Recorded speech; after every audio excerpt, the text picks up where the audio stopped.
Alrighty. Here we are, Module 11B, second half of Chapter 15. Let's jump right into it. Last time I didn't promise you. I said I'd shoot for a 20-minute video, and I think I gave you a 40-minute video. Double your money's worth. I'll try to be a little more efficient on this one.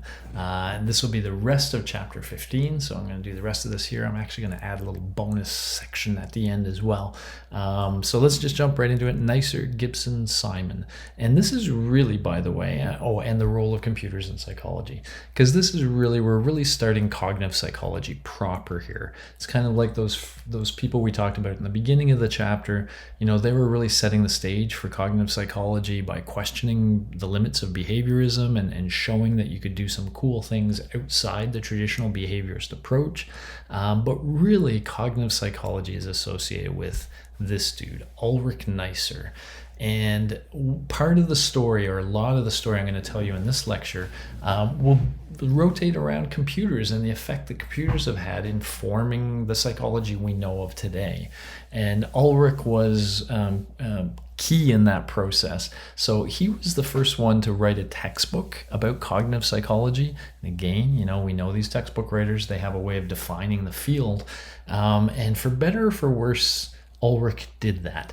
It's kind of funny if you write a textbook and then later you kind of change your views a little bit, but everybody loves your textbook. They love the old you. And that kind of happened to Ulrich. So here's the old Ulrich. This is his original sort of perspective that really caught on. So he said the task of a psychologist trying to understand human cognition is analogous to that of a person trying to discover how a computer has been programmed. If the program seems to store and reuse information, we would like to know by what routines or procedures this is done. We will not care much about how this particular computer stores information. We want to understand the program, not the hardware. This was such a big part of cognitive psychology when I encountered it. So that was me editorializing. Let me get back to Ulrich. We must be careful not to confuse the program with the computer that controls it. A program is not a machine. It is a series of instructions for dealing with symbols. If the input has certain characteristics, then carry out certain procedures, otherwise other procedures. Combine the results in various ways, store and retrieve various items. I would add output various items, etc. The cognitive psychologist would love to give a similar account of the way the information is processed by people. So this is the computer as analogy, right? A computer as a way for us to think about what humans are doing. And it's really interesting, you know, how much Ulrich spent the time saying, hey, we don't even have to care about the hardware. People used to say in my day, and, you know, I came into psychology when cognitive psychology was huge. I am a cognitive psychologist. And people would say things early on like, you can run Microsoft Word on a Mac or on a PC. Very different hardware, but it's the same program and it works the same way. And if you know how to use it on a Mac, you probably know how to use it on a PC. And that's what cognitive psychologists really were thinking they were doing, the software of the mind. And, you know, I was trained at a time when we didn't worry about the brain much at all. The brain was just the organ on which all this happened, and we didn't care much about how it happened. We were very much in the Ulrich tradition. That tradition does not hold today. Today you must know about the brain and how these things are connected, but we'll get there. So Ulrich kind of is really explicitly saying, hey, this computer provides a nice analogy. And a lot of people kind of ran with that. Now, it's interesting. So there's this book, Cognitive Psychology. It's interesting to see the follow-up story, and I love this little quote from Ulrich. Cognitive psychology soon became an indispensable rubric. In the blink of an eye, there were cognitive journals, courses on cognition, training programs in cognitive psychology, and conferences of every kind. I myself was a star, now introduced everywhere as the father of cognitive psychology. As one might expect from the lover of the underdog, I soon developed misgivings about the books that had made me top dog instead. For one thing, my ambivalence about computers and models became even stronger. I did not like the cognitive psychology that was now taking shape. There was too much mental chronometry in it, too many conflicting models, and too little about human nature. So literally, I mean, he comes to regret some of the ways he cast cognitive psychology because others just took it and ran with it. And he was like, whoa, I'm not so sure. I'm not sure about what I said. So when he says his ambivalence about computers and models, that means sometimes he likes them, but sometimes he doesn't. But he expressed how they could be used, and then everybody really adopted that. And he was a little like, ooh, I don't know, maybe you guys are taking this a little too literally, going a little too far. So this is just kind of an interesting, I don't know, for me, sense of having your ideas take off and then having a little bit of regret about it, which I think is kind of cool in a weird way. So anyway, Ulrich, it'll talk about other things Ulrich did in the textbook, but this is really, he really created this computer as analogy kind of approach. And this is just an example of where it went. And this is probably the kind of thing Ulrich was ambivalent about. So this is a model from Atkinson and Schifrin. It became known as just the modal model. So what's a mode? Do you remember a mode? If you have a bunch of data, the mode is the point that is most frequent. It's the highest point on a distribution. And so it's come to be seen as sort of, the most common, the one most people agree on kind of thing. And so this is the modal model of information processing. So this is now looking at the human as though it were a computer and saying things like, well, stimulus comes in, and then there's some sensory register, remember iconic, echoic memory, that kind of stuff here. And then it goes into our, what we now call working memory. He called it a short-term store. And this is where you actually can work with information. This is often what we call consciousness, so to speak. And consciousness could interact with the world through the sensory register, but it could also interact with previous learning that is stored in our long-term store. And so information could come from our memory into there or come from the world into there. It could be worked on in there. And often when it was worked on, it was transferred, the product was transferred back to long-term memory, so it would leave a memory trace, but also could be sent on to a response of some sort. Now notice sometimes there's a direct response from long-term memory. Let me give you get a sense of this in play or not, just so you have a feel. If I ask you, what is 5 times 3? You likely just get the answer with very little mental stuff going on, right? So 5 times 3, that comes into your store, and it just sort of queries memory, and memory says, oh, that's 15, and sends the output. And so you didn't have to do a lot of work on that. Let me introduce you to something similar but different. It's called alphabetic arithmetic. And so I can ask you things like a plus 4 equals e, true or false? And so what I want you to do is a plus 1 is b, plus 2 is c, plus 3 is d, plus 4 is e. Yes, that's true. If you go 4 letters further than A, you're at E. Okay, so now you try this one. B plus 5 equals F. True or false? That's probably easy because I just changed it up. Let's do another one. D plus 4 equals G. True or false? Okay, to do that, you have to do things in here. Right? You have to do D plus 1 is E plus F, G, H. No, that's false. It's not G, it's H. But that work, that sort of thinking things through, that's happening here. And so sometimes, especially for novel problems, we have to do some work to figure out an answer. But for familiar problems, ones we've seen before, we can sometimes just query memory and it already has the answer from our previous work. Anyway. And there's also had to be some sort of control process that guided all this information as it moved along. So this became, the sort of way people thought about our minds to some extent. And you have to get attention into this and a variety of other things, but this was the sort of starting process architecture. And this looks a heck of a lot like flowcharts on computers, right? And so people were really starting to think in these concrete ways and using that analogy very seriously. They were also starting to come up with clever approaches to experimentally learn about things you couldn't see directly. Okay, and so here's one example, Stroup. One of the interesting ideas that was thrown around was this idea about automatic processing, that if you do something enough, if you engage in some process enough, it becomes automatized, and eventually it can run all by itself. So one example of this, for example, was reading. People would say, when you're young, reading is a lot of work. But after you've read words over and over again, the processes of reading become automatized, and they can just run all by themselves. Sometimes they're called ballistic. They do run. If your eyes see a word, you will read it. You have to read it. Your system has now become automatized towards it. Okay, cool idea. Seems to make a lot of sense. How can you test that idea?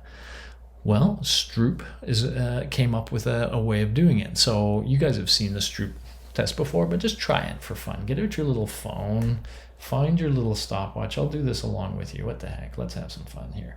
I'm going to get my little clock timer, stopwatch, reset, so it's at 0.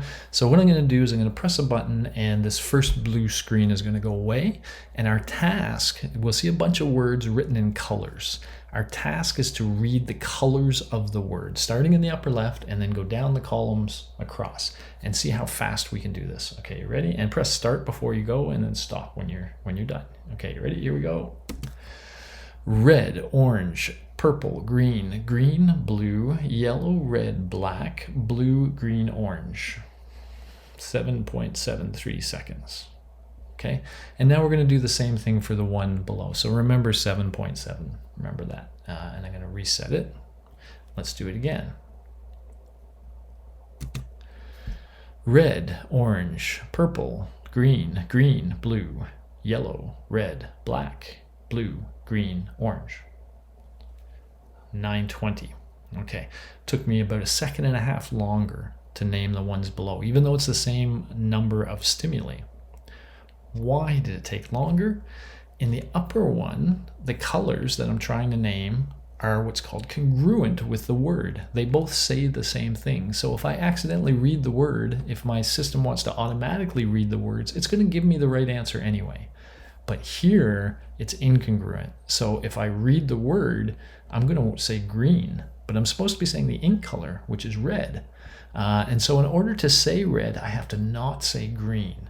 And if the word is just not red unless I want to, I could just choose not to read that word. But apparently I cannot choose not to read the word. I can't help but read it. Green comes in, and then I have to somehow inhibit that in order to say red.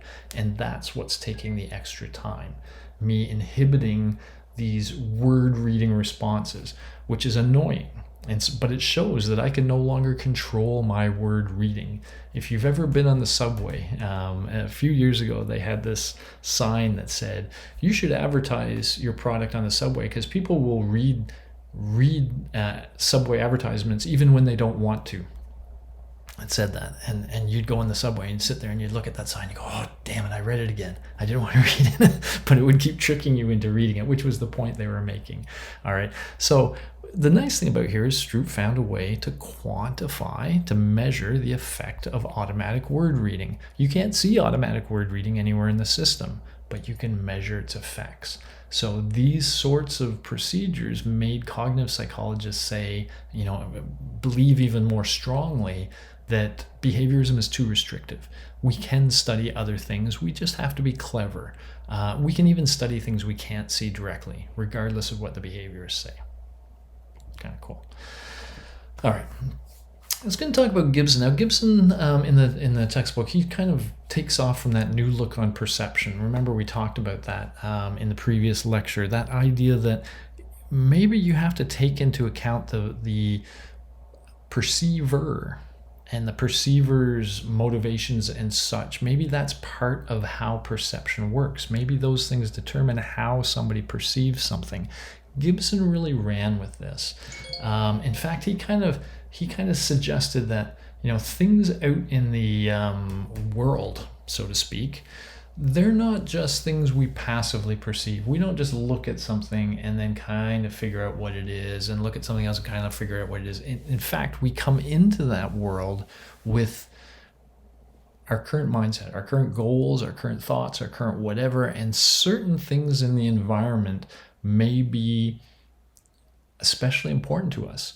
because they provide opportunities that connect with our desires in some way. So he came up with this word affordances. The environment affords. So let's just read this. The environment consists of opportunities for perception, of available information, of potential stimuli. Not all opportunities are grasped. Not all information is registered. Not all stimuli excite receptors. But what the environment affords an individual in the way of discrimination is enormous, and this should be our first consideration. So he says there's all these things we could be spending time perceiving, but certain things end up getting our attention because they afford opportunities that are relevant to our goals, mindset, whatever. What does that mean, afford? Well, what he meant is that objects weren't just objects. You know, this thing over here, which I'm not using right now. If you see this in your environment, you know, it tells you, oh, if I need, you know, a microphone, if I need to connect my voice somehow to whatever, I can use this thing to do it. It's got a function. It's got a use. It gives you an opportunity to do something that you might not otherwise have an opportunity to do. This gives us an opportunity to do something, to listen to music quietly.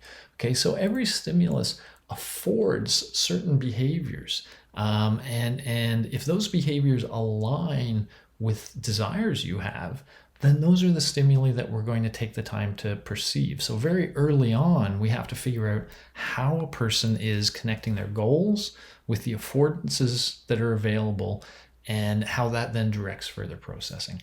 Let me give you an example of this that I've been trying to give to the US media for a while, but they won't take it. It's hard to talk to people like CNN and get through. But gun control, right? Routinely in the States, we're hearing of schools getting shot up and stuff. And we hear things like, oh, gun, you know, it's because America has such loose gun rules that everybody can get a gun. And therefore it's very easy. And the story they sometimes seem to tell is somebody gets really angry and they decide they want to shoot a bunch of kids. And so then they go looking for a gun. And if they can find a gun, then it's easier for them to do it. But some people say, well, even if the gun is hard to find, they will find it. If that's what they want to do, they will find it. But here's how the Gibson thing changes everything. It suggests that the presence of a gun, the availability of a gun, may be what actually makes them think about shooting people in the first place. Okay? Imagine the following. Just forget the screen for a second. Imagine the following. You're in a dentist's office waiting to be seen. What is the likelihood you'll play darts while you're waiting? Well, if the dentist has a nice dartboard set up with an area specifically for people to throw darts, and you come in there and you're bored and you'd like something to do, that's your kind of mindset, and you see this thing in the corner that say, hey, you could do this, you could throw darts at this, you're very likely to do it. What if there's no dartboard? You're probably never likely to even think about playing darts. The idea will not enter your mind. It's afforded by the stimulus. So the claim is, if you live in a context where these things are available, or worse yet, these things, then when you get angry, you're more likely to consider the notion of shooting somebody, basically. So the presence of guns in the environment actually creates that thought to do stuff. And that's what Gibson talked about, a very interactive relationship between the stimuli in our environment and our perception. I'll let you chew on that one a little bit. You won't find this example in the textbook. This is me kind of running with Gibson a bit. Okay. All right. So we get a little bit of a mixing in cognitive psychology because we're trying to make a few points simultaneously. How the computer was used as a sort of analogy for a lot of thinking about the human mind. Also, how clever experiments showed that you could push the bounds of behaviorism. We're now going to take another sort of step. It's again related to computers, but some people started to say, okay, yes, the computer could be an analogy, but it could also be a tool for theorizing. We can use computers to model human behavior. And this began with Turing. And I'll tell you a little bit about, we'll talk more about Turing. I mean, these are all sort of foreshadowing things to come. So I'm going to talk about Turing. Then I'm going to talk about some of the work that Simon and Newell did especially in the context of something called the Tower of Hanoi, but I'll expand beyond that. And I just want to mention, if you like what you hear now, in the current day, a lot of the stuff we're talking about, which is going to get into artificial intelligence, using the computer as a real model of the human mind. We probably have the world leader at U of T in Jeff Hinton here. He is probably the AI leader in the world. He's here at U of T, but also at UTSC. There's a couple people, George Cree and Blair Armstrong, who do a lot of the stuff I'm going to tell you about right now. If you're interested in artificial intelligence and neural networks, as I'll explain, those are the people to look for. Okay, so let me give you Sendry does a little bit of this too. Anyway, let me give you a sense. Let's start with Turing. So Turing came up early on with this notion called the Turing Test.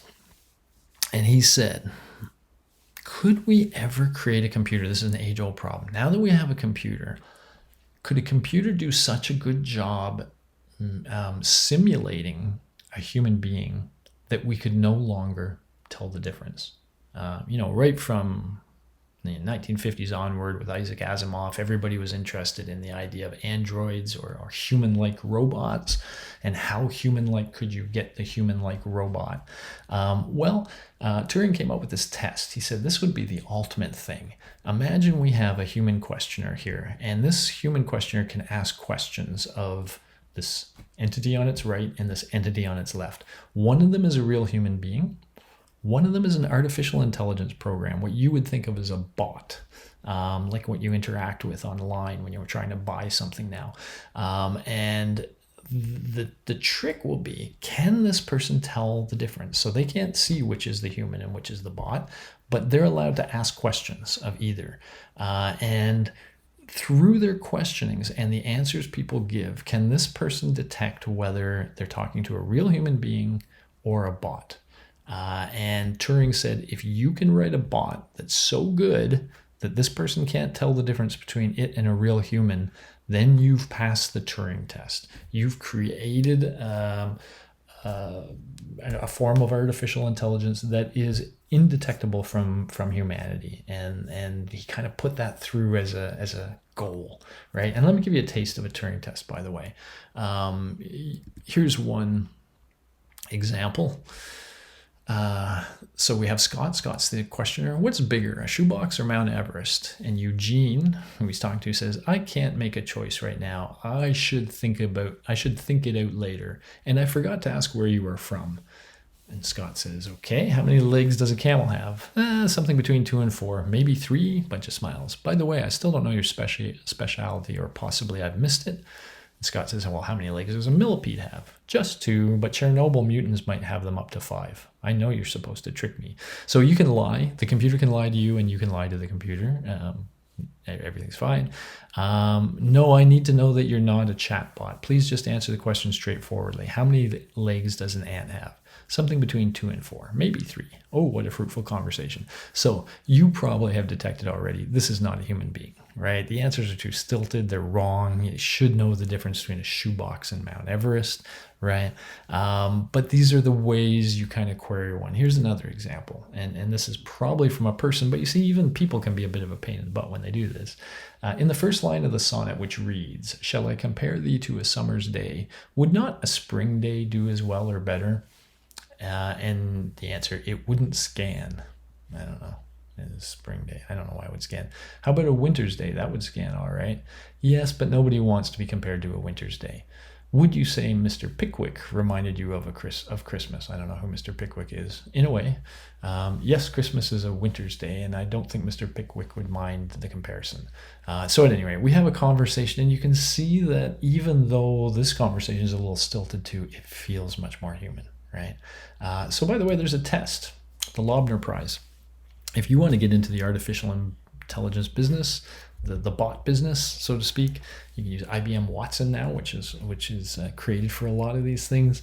You can compete for the Loebner Prize, and the winners are bots now. I mean, bots are what this is all about. You can get up to $3,000 US if you can create the one that comes closest to passing every year, and that's what it's really judged. Nobody's passed the Turing test yet, but These are the ones that come closest. So if you go to this, I've hyperlinked this, by the way. If you click on this, it'll go right to the page and it'll show you who the winners were, and you can look into things a little bit more.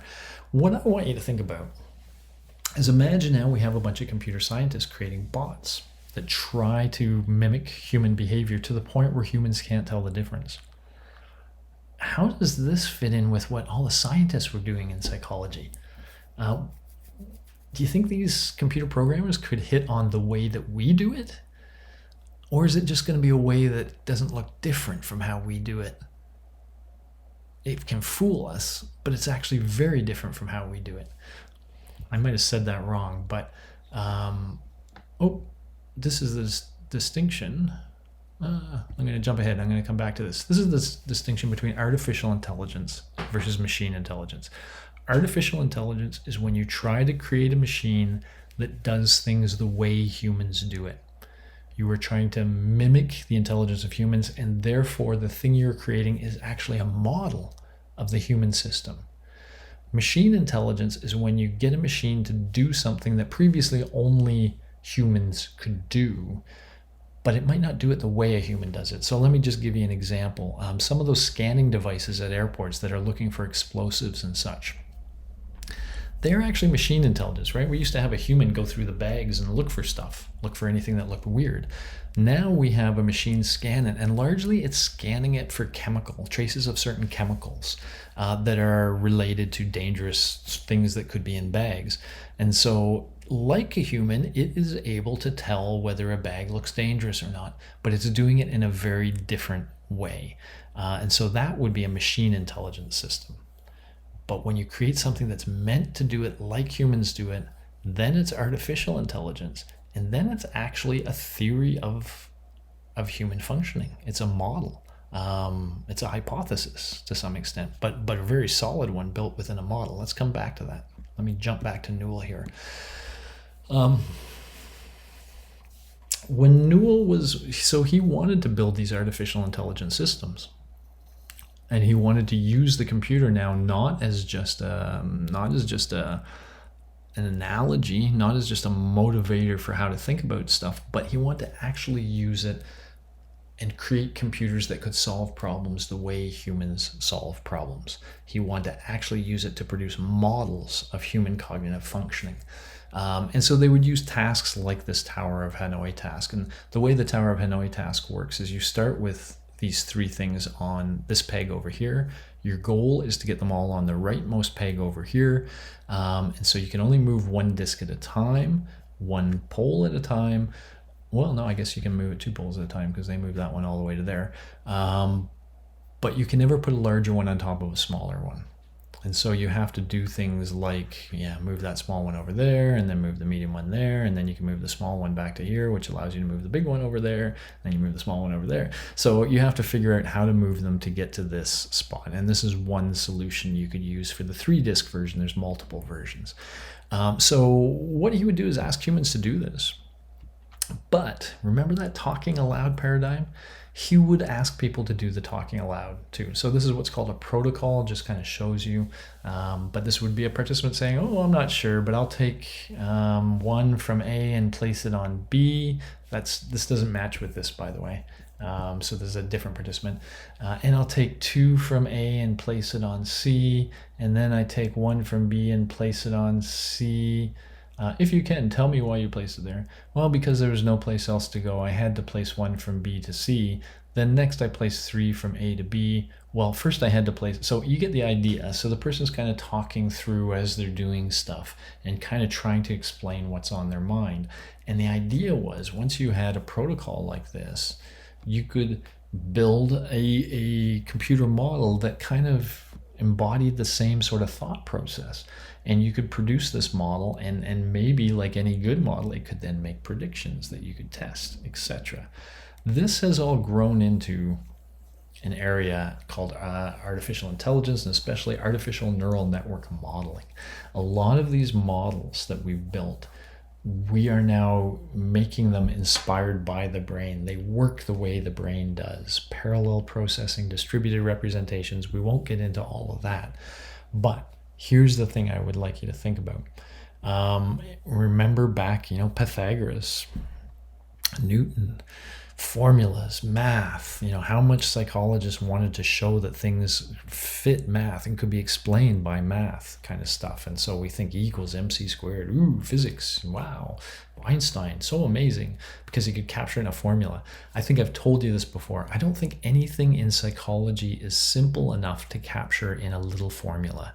There's just too many variables that are important. And a lot of people agree with that, but they do think we might be able to capture it in a highly complex interactive model that behaves in the same way as the human brain behaves. And so these are becoming the new theories in psychology. They are becoming things that we build, and first we usually run some simulations to show they can account for the existing data that we know. And then we will usually do something to them, tweak them, and make predictions. So we will run the model under this tweak thing. We say, what's it do when I do this to it? Okay, can I do that to a human? And if I do that to a human, does it react the same way the model does? And so now we're using the model to generate predictions, and we're testing those predictions. So this is becoming the sort of theory in psychology, at least by those sophisticated enough to handle this sort of computational approach. So it's called computational modeling. And it's one of the ways psychology is changing big time. It's our form of formulas, of getting really specific about how things work. So I wanted to introduce you to that. It's a different use of computers now. The computer is a tool to allow us to do modeling. And in fact, yeah, okay, let me just leave it there. Okay. I also, what really struck me in this textbook, and I meant to look at this. When was this edition last published?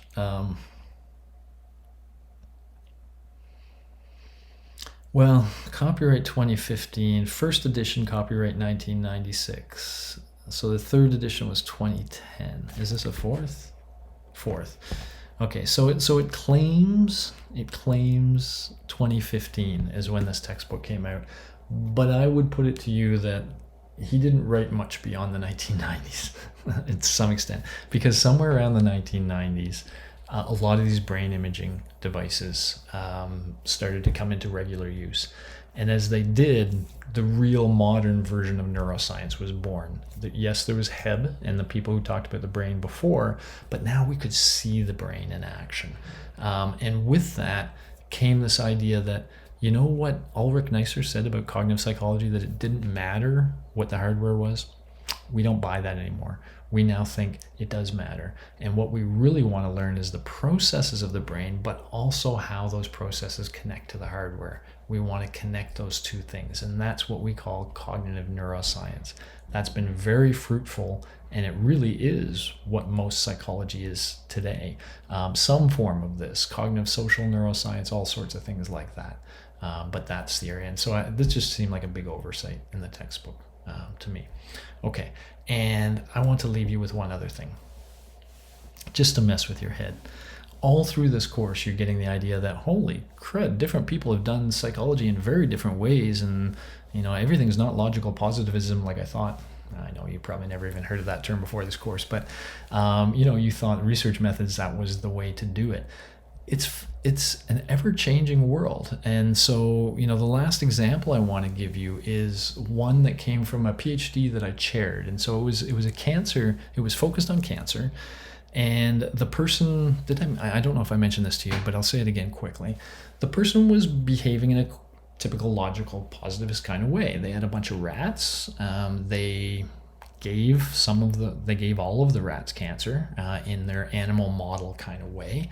And then they were testing certain drugs on different groups of these rats to see whether any drug would result in a slower tumor growth, or especially you'd love to see the tumor shrink or something like that. And so this person was presenting this kind of data, and a questioner asked them the following question. They said, okay, I know how you're coming at this all makes sense, but what do you think about the following approach?